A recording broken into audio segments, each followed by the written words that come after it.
Good day to all. வாங்க மேக்ஸை புரிஞ்சு படிப்போம்.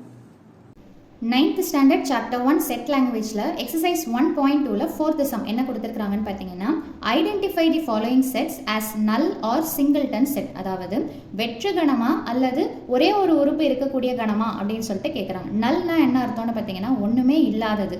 சிங்கிள்டன் செட்னா என்னென்னு பார்த்தீங்கன்னா ஒரே ஒரு உறுப்பு இருக்கக்கூடிய கணம். ஓகேங்களா, ஒரே ஒரு எலமெண்ட் இருந்ததுன்னா அது சிங்கிள்டன் செட் அப்படின்னு சொல்லிட்டு சொல்லுவோம். ஸோ ஃபர்ஸ்ட் சப்டிவிஷன் என்ன கொடுத்துருக்காங்கன்னு பார்த்தீங்கன்னா, A is equal to set of all x such that x belongs to capital N. அப்படின்னா என்ன அர்த்தம்? நம்ம எடுக்கக்கூடிய நம்பர் Nல இருக்கணும். Nன்னா என்னது? Natural number.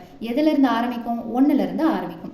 ஆனால் அந்த நம்பர் எதுலேருந்து எதுக்குள்ளே இருக்கணும்னு சொல்கிறாங்கன்னு பார்த்தீங்கன்னா 1 and 2க்கு நடுவில் இருக்கணுமா. நேச்சுரல் நம்பர்னாலே என்ன வரும்னா 1க்கு அடுத்தது 2 தான். இப்போ நம்ம டெசிமல் அதாவது தசமம் அப்படின்னு பார்க்கும்போது இதுக்கு நடுவில் 1.1 1.2 எல்லாம் வரலாம். ஆனால் நேச்சுரல் நம்பர் இயல் எண்களில் கண்டிப்பாக பாயிண்ட் வேல்யூஸ் வராது. 1க்கு அப்புறம் 2 தான் இருக்குமே தவிர இதுக்கு நடுவில் ஏதாவது நம்பர்ஸ் இருக்குமானா இருக்காது. ஸோ அப்போது A is equal to empty ப்ராக்கெட்டை போடுறதுக்கு பேர் தான் என்னென்னு பார்த்தீங்கன்னா நல் செட், தமிழில் வெற்று கணம் அப்படின்னு சொல்லிட்டு சொல்லுவோம். காரணம் என்னென்னு பார்த்தீங்கன்னா இந்த மாதிரி அக்குன்ற மாதிரி இருக்குது பார்த்தீங்களா, இது தேர் ஃபோர் மேலே இப்படி போட்டால் அதுக்கு பேர் தேர் ஃபோர், அதே தலைகீழே போட்டால் அதுக்கு பேர் என்னென்னு பார்த்தீங்கன்னா சின்ஸ், தமிழில் அதாவதுன்னு சொல்கிறோம் இல்லைங்களா, அதோடைய அர்த்தம் தான் இது. There is no element between 1 and 2. 1க்கும் 2க்கும் நடுவில் எந்த எலமெண்ட்டும் இல்லாததுனால நேச்சுரல் நம்பரில் இது கண்டிப்பாக நல் செட். தமிழ் மீடியம் பார்த்தீங்கன்னா 1 மற்றும் 2ற்கு இடையே எந்த எண்ணும் இல்லாததால், இயல் எண்களில் எதுவுமே இல்லாததால் கொடுக்கப்பட்டது ஒரு வெற்று கணம் அப்படின்னு சொல்லிட்டு எழுதணும். செகண்ட் சப்டிவிஷன் என்ன கொடுத்திருக்காங்கன்னு பாருங்க. B is equal to the set of all even. evenனா என்ன அர்த்தம்? 2 டேபிளில் போகிறது எல்லாமே ஈவன் நம்பர், அதுவும் நேச்சுரல் நம்பர் இயல் எண்களாக இருக்கணும்னு சொல்லிட்டு சொல்கிறாங்க. which are not divisible by 2.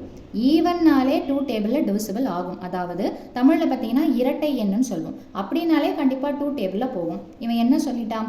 எடுத்துக்கிறது ஈவன் நம்பராக இருக்கணுன்றான், ஆனால் அது 2ஆல் டிவிசிபிள் ஆகக்கூடாதுன்றான். அப்படின்னா அந்த மாதிரி எந்த நம்பருமே கிடையாது. அப்போ B is equal to என்ன பண்ணுறீங்கன்னா எம்டி ப்ராக்கெட்டை போடுறீங்க. ரீசன் என்ன? All even natural numbers are divisible by 2. எல்லா ஈவன் நம்பர்ஸுமே 2ஆல் டிவிசிபிள் ஆகும். தமிழ் மீடியம் பார்த்தீங்கன்னா அனைத்து இரட்டை இயல் எண்களும் 2ஆல் வகுப்படும். அப்படின்னா இதில் எந்த எலமெண்ட்டுமே உறுப்புகளுமே இருக்காது. ஸோ அப்போது பீன்றது என்னென்னு பார்த்தீங்கன்னா நல் செட். தேர்ட் சப்டிவிஷன் பார்த்தீங்கன்னா அவங்களே கொஸ்டினில் ஒரே ஒரு நம்பர், நிறைய பேர் என்ன பண்ணிடுவாங்கன்னா 0 தானே அதை விட்டுடலாம், அப்போ இது எதுவுமே நம்பரே கிடையாது அப்படின்னா இது வந்துட்டு எம்டி அப்படின்னு சொல்லிட்டு சொல்லிடுவாங்க. கிடையாது, இதுக்கு நடுவில் ஈவன் 0வே பிளேஸ் பண்ணியிருந்தாலும் அது ஏதோ ஒரு எலமெண்ட் இருக்குதுன்ற கணக்கில் வரும். ஸோ அப்போ இது என்னென்னு பார்த்தீங்கன்னா சிங்கிள்டன் செட், ஒரே ஒரு உறுப்பு இருக்கக்கூடிய கணமாக இது கருதப்படுது. அடுத்தது பார்த்தீங்கன்னா லாஸ்ட் சப்டிவிஷன் Dன்றது என்ன சொல்கிறாங்கன்னு பார்த்தீங்கன்னா set of all triangles having 4 sides. ட்ரையாங்கிள்ஸ்னாலே உங்களுக்கு என்ன தான் வரும்னு பார்த்தீங்கன்னா 3 sides தான். ஆனால் இவன் என்ன சொல்கிறான் 4 sides. அந்த மாதிரி ஏதாவது ட்ரையாங்கிள் இருக்குதான்னு பார்த்தீங்கன்னா கிடையாது. அப்போ D is equal to empty ப்ராக்கெட்டை போட்டணும். ரீசன் என்ன எடுத்து எழுதணும்? No triangle has 4 sides. அதாவது எந்த முக்கோணத்திற்கும் 4 பக்கங்கள் கிடையாது. அப்படின்னா என்ன அர்த்தம்?